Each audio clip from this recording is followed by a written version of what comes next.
Beneath blistering binary suns, Sergeant Silas Soren started his shift. The year was 4481. The world was wounded, and he, a weary warfighter, wandered within the wreckage of time. Each day, he woke to the same silence. Synthetic sunrise. Same socks, same scars. He brewed bitter black coffee, bit into bread baked 2 weeks too long, and browsed a battered book titled Before the Burn. The book never changed, but Silas did, slightly, subtly. Past the perimeter of the planetary outpost, behind barbed barricades and broken beams, lay a portal, pulsating purple, pure paradox. Each evening, at exactly 21:04, the portal appeared, without fail, without flaw, and each night Silas stepped inside. He didn't know why, or rather he did, once. But memories melted after midnight, when the loop reset. Only the book remained. Sometimes the pages bled. Ink or blood it blurred. Silas studied the stains. Crimson calligraphy curled across chapter 6. Truth, it told him. Truth lives between time. He bled too. Little cuts on his hands. From the book's binding, or from battle? Both, probably both. He began to believe the book was watching him, waiting. So he waited too. One loop, he burned it. Another, he buried it. Both times it returned, resting right on his bunk like a loyal dog or cursed deity. Silas stopped searching for a solution. Instead, he started to observe. Every loop revealed a little more. The light behind the portal flickered differently. The book's pages sometimes pulsed. And once, just once, he saw a silhouette in the portal, not his. A figure, familiar, female. He followed her. The loop fractured. The blood boiled. The book screamed. Chapter 5. Truth. The truth was a tragedy wrapped in time. He was not a soldier. He was a subject. The time loop wasn't a curse, it was a cage. The portal was a prototype. The book, a beacon. Each loop was a lesson. And truth was the thread. Each loop wove the fabric of who he had been before the war, before the blood, before the lie. He woke once more with the book beside him. But today, it was open. Page 2048. A note. Handwritten. Hers. The portal opens when you know why it does. When you accept who you were and who you weren't. Silas stood. The coffee cold. The sun set. He walked to the portal one last time. He didn't hesitate. He didn't return. Silas stepped through the shivering slit in space. No sirens, no sound. Only silence, sacred, surreal. He stood in a field of frozen flame. Crimson crystals curled like flowers from cracked earth. The sky, silver and soft, hummed with hidden horror. She was there. Not a memory. Not a mirage. Her. She sat barefoot on a boulder, binding books with black thread and humming something haunting. Her hair hung like hollow history, grey, gold, gone. But her voice was the vortex. Silas, she said without seeing him. So many steps to return to the same stone. He swallowed, spoke. Who are you? You know. No, You did. She stood, slender and strange, and held out a hand. Not to shake, to show. Her palm bore a brand, a spiral, bleeding still. He knew that shape. He'd seen it in the margins of Before the Burn, his book that knew too much. I wrote your was, she whispered. You wrote. Your memories. Your mission. Your meaning. Silas staggered back. The truth struck like a sniper. The book was not a beacon. It was a blueprint. His lifelines on a page. His pain penned by her. You are not in a time loop, Silas, she said, voice vanishing into wind. You are the loop. And with that, she stepped backward into a mirror made of mist. The portal. It pulsed once, then vanished. Silas stood in the field, alone, the book in his hands, blood on its cover. His blood. He opened it. Page 1. Silas Soren was born in fire, died in silence, lived in between. The pages were no longer blank. They were filled with everything he never remembered, and every word whispered one warning. You cannot escape the truth you chose. Why? He breathed. Because you begged for it, she said, sadness in every syllable. You were a man made of mistakes. You wanted to forget. So you became the loop, the soldier, the silence. She walked to him, pressed the book into his chest, and he felt it beat. Silas wandered the white wasteland, book in hand, heart heavy. He had crossed a threshold, but not into freedom. Instead, he walked within a world of words. His world written, rewritten, wrong. Each step stirred static in the sky. The stars blinked like broken binary. In the distance, a door stood or nothing, a solitary slab of silver surrounded by space. He approached. The door opened without sound. Inside, a library, endless aisles, billions of books, each bound in strange material, some soft like skin, others stiff like steel. And on the walls, mirrors, not of his face, of his fates. He ran his fingers along a book marked Soren, Loop number 192. Opened it. Read the first line. In this life, he kills her. He dropped it. Heart racing. Grabbed another. Loop number 320. In this loop, he never meets her, but still remembers her scream. Shelf after shelf loops. Lives, lies. Each a fiction. Each one's his flesh. From behind the stacks, footsteps. Not hers, not his. Something else. A creature coiled from shadow and shame. No mouth, but it murmured. From its skin. From the books embedded in its back. Silas stepped back. The book in his hand bled again. The creature's voice oozed from nowhere. You are not meant to read. You are meant to repeat. It lunged. He ran. Through corridors of forgotten choices. He found a hallway carved from bone. At the end, a console. Ancient. Alien. A single button. Engraved with one word. Truth. Silas stared. Was this freedom or another fiction? He pressed it. The library shuttered. The creature screamed. His body burned. And then silence.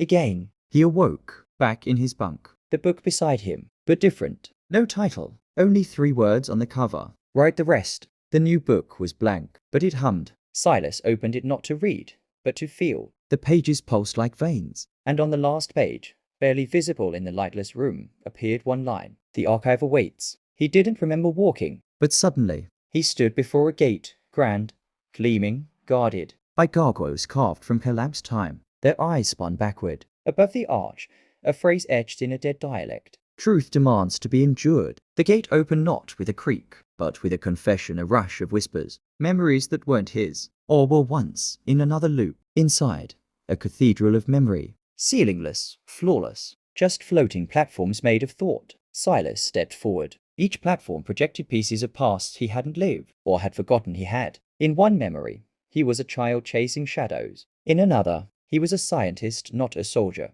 building the very portal that would become his prison. He watched himself lie to a lover. He watched himself leave her. He watched her burn. A voice echoed across the void. Welcome, Soren.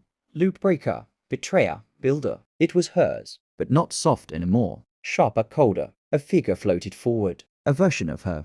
Older, altered, wearing a crown made of broken clocks. Eyes like eclipses. You wanted the truth, she said. Now live in it. She snapped her fingers. The platform shattered. Silas plummeted not down, but inward. He landed in a room full of versions of himself. Some sobbed, some screamed. One smiled with blood in his teeth. Each held their own book, each with a different ending. You are not the Silas, they said in unison. You are Silas. He collapsed, clutched his book. It was hot, hurting. He whispered, then let me write something else. Suddenly, light. Not bright, brutal. He stood alone in a circular room of cracked mirrors. In the center, a pen made from bone, dripping with ink or blood, and a single line hovered in the air. Write a truth that breaks the loop. He reached for the pen and wrote, I am not who you made me to be. The room split. The mirrors wept. And somewhere, far beyond the portal, someone remembered him. Every loop has a lock. Every truth, a trap. The ink hadn't dried. The blood hadn't cooled.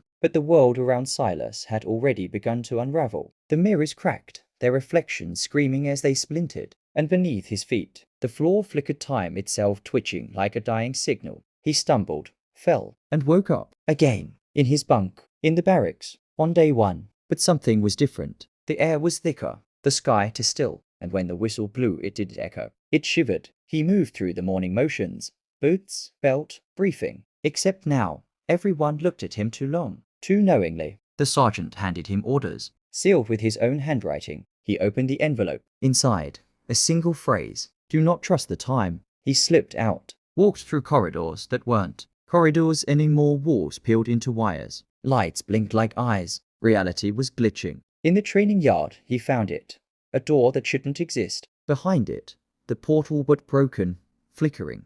Its hum was now a howl. Then, a voice. Behind him. You weren't supposed to change the story, Silas. He turned. It was him. Another version, scarred, scared, smiling with sorrow. You were supposed to repeat it until it erased you. But I remembered, Silas said. I wrote a new truth, and now they're coming. Suddenly, klaxons, not alarms, warnings from the world itself. The sky turned crimson. Blood leaked from the cracks in the concrete, and in the distance footsteps. Not human, not alive. The guardians of the loop. The loopkeepers. His double stepped back, fading. I broke the loop once. You broke the rules. That's worse. Then he was gone. Silas ran. Through corridors that bled.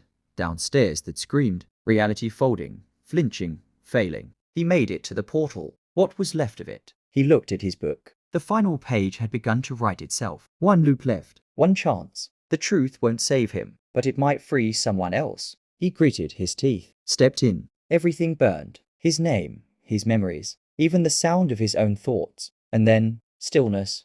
Every loop has a lock. Every truth, a trap. The ink hadn't dried. The blood hadn't cooled. But the world around Silas had already begun to unravel. The mirrors cracked, their reflections screaming as they splintered. And beneath his feet, the floor flickered, time itself twitching like a dying signal. He stumbled, fell, and woke up. Again, in his bunk, in the barracks, on day one. But something was different. The air was thicker, the sky too still, and when the whistle blew it didn't echo. It shivered. He moved through the morning motions. Boots, belt, briefing. Except now, everyone looked at him too long, too knowingly. The sergeant handed him orders, sealed with his own handwriting. He opened the envelope. Inside, a single phrase. Do not trust the time. He slipped out, walked through corridors that weren't corridors anymore, walls peeled into wires. Lights blinked like eyes. Reality was glitching. In the training yard, he found it.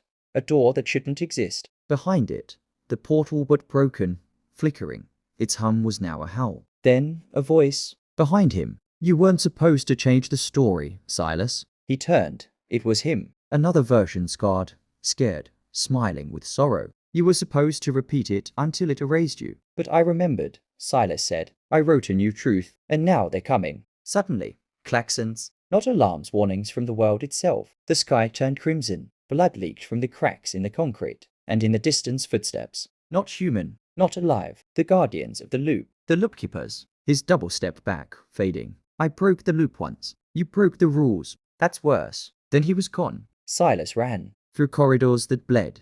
Downstairs that screamed. Reality folding, flinching, failing. He made it to the portal. What was left of it? He looked at his book. The final page had begun to write itself. One loop left. One chance. The truth won't save him, but it might free someone else. He gritted his teeth, stepped in. Everything burned. His name, his memories, even the sound of his own thoughts. And then, stillness. Some truths don't set you free. They set you on fire. Silas opened his eyes. But this time, there was no bunk, no barracks, nobody. Only a void, white, silent, endless. And in front of him himself, but twisted, translucent, a silhouette made of static and memory. You're in the ash space, the other Silas said. The space between loops. The space you're not supposed to see. Here, thoughts were louder than sound, and truth wasn't spoken, it bled from the walls. Silas walked. The void responded. Each step formed ground pages, torn from books he didn't remember writing. One read, loop number 1000 failed termination. Subject remembers her name. Another,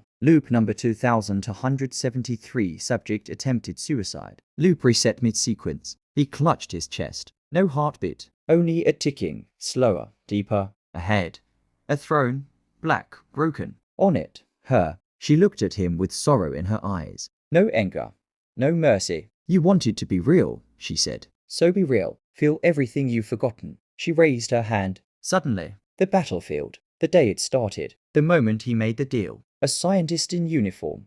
Desperate, grieving, holding her lifeless body in his arms. He remembered now. He volunteered not to serve but to rewrite. To loop until he found the timeline where she survived. But the system had other plans. You didn't break the loop for justice, she said. You did it for her. For me. And now you don't even remember my name. He fell to his knees. Ash clung to his skin. He whispered, Lyra. And the void trembled. The book in his hand burst into flame. The truth, the real truth, devoured the loop from within. You were never the weapon, she said, standing. You were the match. And everything around him, the war, the loops, the lies, turned to ash. Only one thing remained, a mirror, and inside it, Silas, whole, alone, and free. But the question remained, what do you do when freedom tastes like guilt? Love is not what breaks the loop, it's what builds it. Silas stood before the mirror, not glass but memory. Everything he was, everything he tried to forget, stared back, not with hatred, not with regret, but with recognition. He hadn't broken the loop to save the world.